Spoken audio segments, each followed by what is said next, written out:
Welcome to season 2, episode 5 of FTCE Seminar, a teacher certification podcast. I'm your host, Mercedes Musto.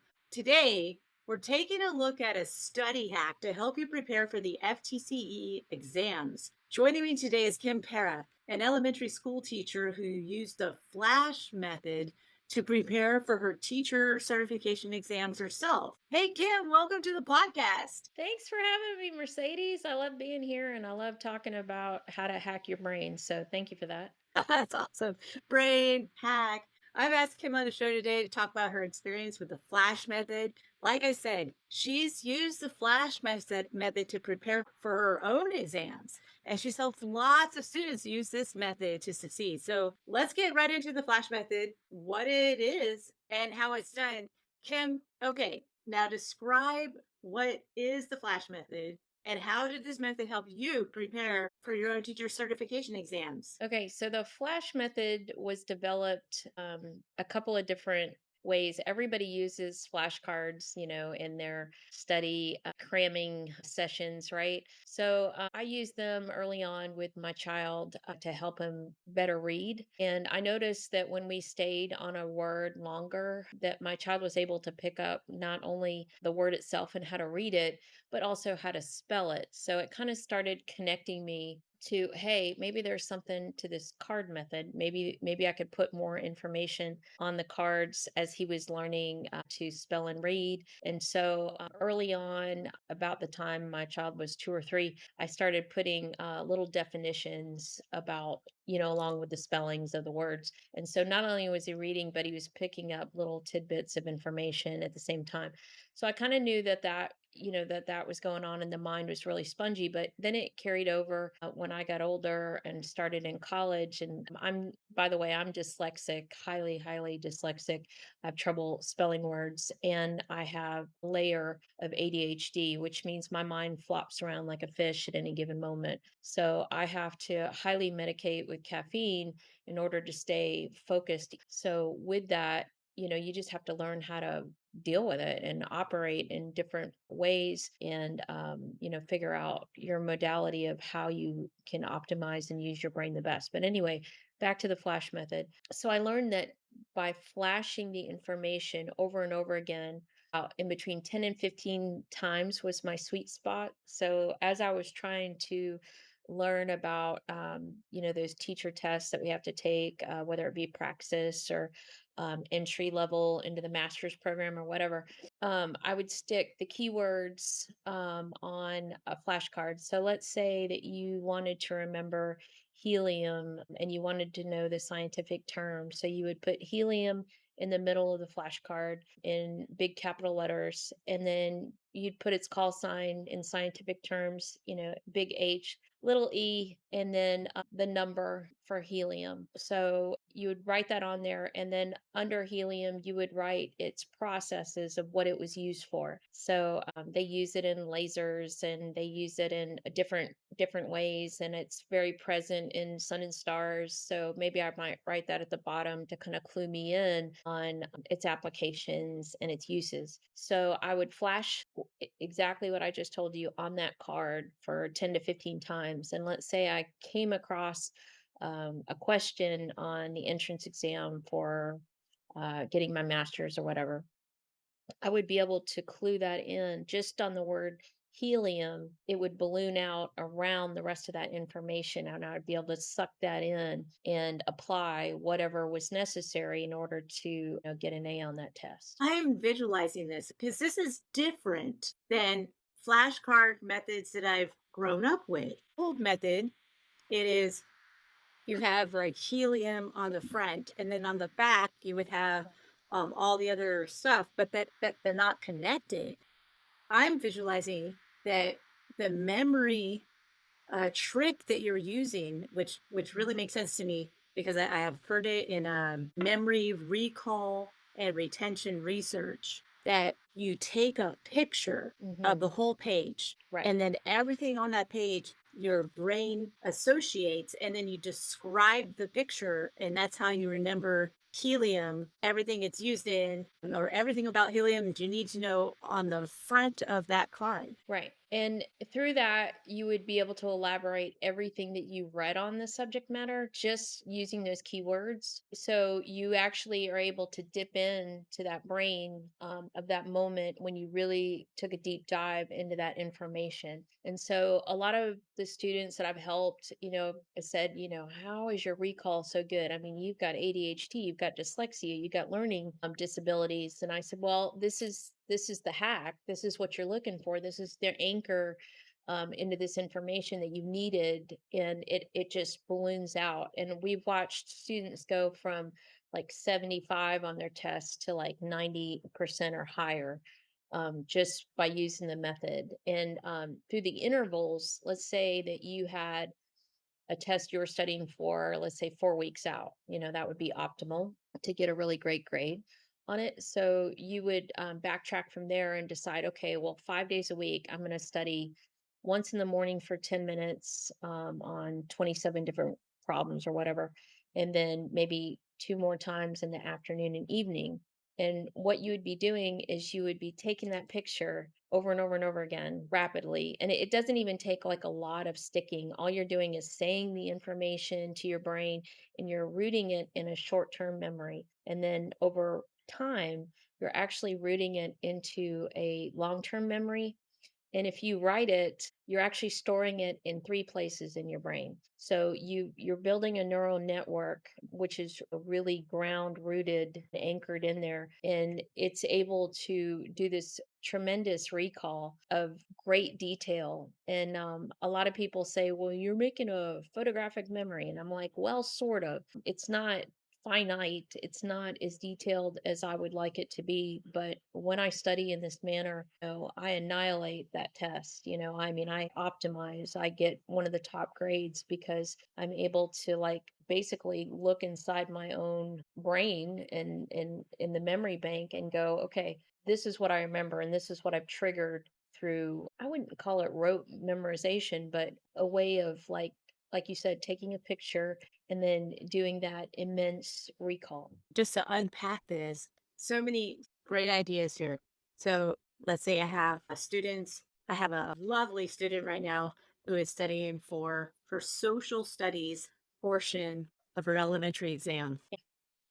It's so much information that I thought this would really work for her, right? Because Yes. she could take the index card and then she could write, let's see, judicial system or judicial branch. And then around the word, the keyword judicial branch would be everything she needs to associate with it. And then through repetition of, and, this is what they use also in advertising, which is very interesting, this connection. It's exposure to the index card, exposure, exposure, exposure times frequency, which is repetition, equals recall. And I really want to go into that you talked a little bit about dialing it back. So that let's say your test is in 4 weeks, so it's like August right now. Let's say you're taking that test a month from now, September, and you really need some foresight. And I wonder if we're all taught this. I'm not really sure, but it's such a good idea. Schedule your test and then go back and start scheduling yourself these flash method sessions so that Mhm. you can prepare for your exam. Like instead of cramming, I think cramming is probably one of the worst things. If you're cramming for a test, then you are not prepared. You know, In I think essence, you can cram this. It's just not going to be as effective. You're going to hit the 80% mark, but a lot of us have invested so much time and money into our college, our universities, that we really can't afford to put up $350 for an extra praxis. So that's your hard-earned money. That's your hard-earned time. So it's best to plan in advance if you can, if you're trying to optimize. Some places look at your GPA and it's no joke. I mean, you're competing against thousands of other people.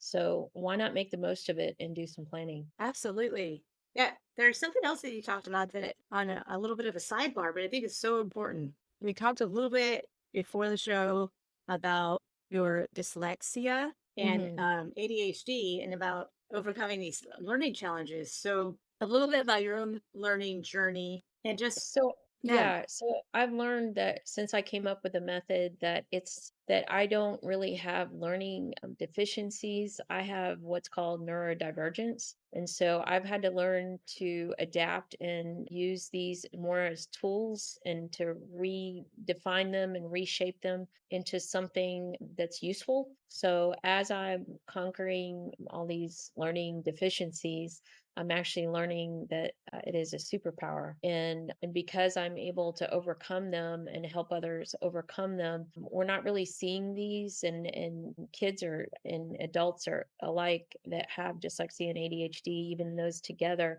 are really challenging. But once you learn how to adapt and use those flashcards and flash them and activate the different parts of your brain, I literally, when we get done with a coaching session, I rewire your whole entire brain so it's optimized. So it's no longer a deficiency, it's a superpower once you learn how to use it. I love this. This is exactly pre-service teachers and anyone who's studying needs to know. It's learn how you learn and find out what your superpower is. So your deficiency could be your superpower once you transform it. And once you learn how you learn, that's so metacognitive. You got to think about what you're thinking about. That's really exciting to me. I definitely have learned that I'm an all learner and I can listen. Yeah, I can do a whole lecture and then I pretty much just like zone out and write while I'm listening. And Yeah. somehow that records right into my brain. And but that's the thing that you're saying is that we must learn how our brain is wired and then strengthen those wires. I think I was okay. So I did want to touch base on this one thing that you mentioned that I really can get on board with, and we talked about this a little bit, is that countdown calendar. Can you Yeah. explain about the countdown calendar and the flash method? That just is good. You talked a little bit about it, but what's the benefits of getting content from the short-term memory into the long-term memory using that countdown calendar and the flash methods? Okay. So, let's say we wanted to take a praxis test and we knew that we already failed it once and that was $350. So we put that on our calendar, that we're going to take it 30 days out, so we don't want to overdo it, so we schedule ourselves 5 days and you might skip a day in between. But I found that the flash method works best with 5 days straight and then 2 days off. So whatever time or essence you're going to need a break or whatever, only take 1 or 2 days off in between and then gear up and make sure that you hit it in the morning. You give yourself a break in the middle of the day and then hit it in the afternoon and then maybe once again in the evening, especially if you have learning deficiencies or dyslexia like me, then you're going to really need that time to incubate and get that rewire going in your brain. This is okay. So incubate is the key and giving your brain time. And so I'm thinking, okay, so you schedule the test a month out and then you guide yourself, be your own best teacher. You guide yourself through 5 days a week, preferably or as per suggested. And then about 3 or 4 times a day. Yeah, and if you've only got time for two, don't sweat it. Like Okay. you can still do it in two sessions, like let's say 10 to 20 minutes each. I mean, once you get the flash cards, what you're going to put on them down, it shouldn't take you maybe the first session should take you about 20, 30 minutes, but the next one's only going to be about 10, and the next one after that 5. And so what you're doing is you're making this groove in your brain and you're actually making it deeper like you would a groove on a record player scenario. So what you're doing is you're creating sound, you're creating a memory, you're making it hardcore once you repeat it. And then the more grooves that you make and more neural networks and effort that you're putting towards it and you're writing it, all of this is stimulating your brain in a higher capacity than you say reading it over and over again in paragraph form. Yes, absolutely. I got to soak this all up. Make him advice going forward. So before we wrap it up, what advice do you have for new teachers or pre-service teachers or alternative certification teachers, especially those who are preparing for their certification exams? I would say prepare, prepare, prepare, plan, plan, plan. I would also prepare if you fail. Failure is part of the process. There are friends of mine that cried over some of these praxis tests, and they would, come to me and say, how do I get over this? And the first thing is the mental block of realizing that, failure is part of the equation. But once you do, I mean, just take it as liftoff and juice for the next go round and know that you got to do some self talk. You got to be some cheerleader to yourself, and you got to get ready for the battle because, like I said, I have ADHD off the chain. They wanted me to come in at 7 in the morning where I'm not even optimum yet. I don't even start really thinking really well until 9 or 10 o'clock. So you've got to prepare for, that time sequence sometimes when you can only drop in whatever time. You got to adapt, you got to forgive yourself, and you got to keep moving forward no matter what. You got to, every day, you got to hit it because every day there's challenges with everything that you do. So, my advice is to plan. If you really want extra help, I'm easy to reach. Website, you can just drop me a line, email me, but I can coach you into thinking that you can do anything because I am the 20-year student. I had to stop and go so many times because of my deficiencies and the challenges of raising my child that was autistic and ADHD and a host of other things. So I am the poster child of yes, you can. Yes, that is, this is the teacher attitude that I was worked with a few students who did not pass their teacher certification exams, and they had to prepare to retake them. And that's exactly what we talked about. It was like you have got to be an overcomer and have an overcomer mindset, and go out there and keep going and get it, and set yourself on fire about it. Because also when you're going into the classroom, you understand that failure is part of the process of learning, and you understand what it's like to overcome, then you are the best teacher for all the students who are also experiencing the learning process as and its glory and its triumphs and its tasks and trials. Now, That's I asked him to be on our featured teacher series because I want you to have all the access to all the tools and knowledge out there so you can prepare for your exams or any exams that you're studying for and pass those tests. You can use this method to pass your own exams. So try out this learning style and see what works for you. Hey, Kim, thank you for sharing your experience with our listeners. Where can our listeners find you on social media or what's your website? you can find me on Facebook for this particular dial-up. It's under Para Education Solutions, and I'll send you that link in a hot minute. And also, you can find me on flashcardread.com, and that's my kid website to help parents teach their kids how to read faster and better. If they have dyslexia or ADHD, I'm your girl. It's easier than it sounds.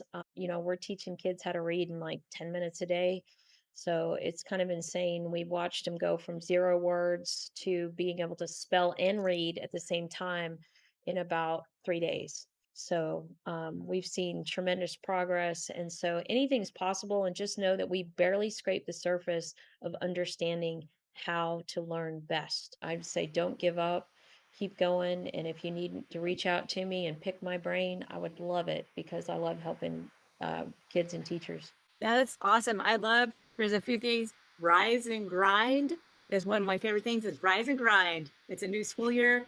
And the other one is show all the way up. Show all the way up for your kids because that's what teachers do. Kim, thank you for coming on the show. This is your host, Mercedes Musto. Join me again on FTCE Seminar, a teacher certification podcast. This podcast is listener supported and contributions can be made via the listener support link on Spotify or hey, you can buy me a coffee on ftceseminar.com.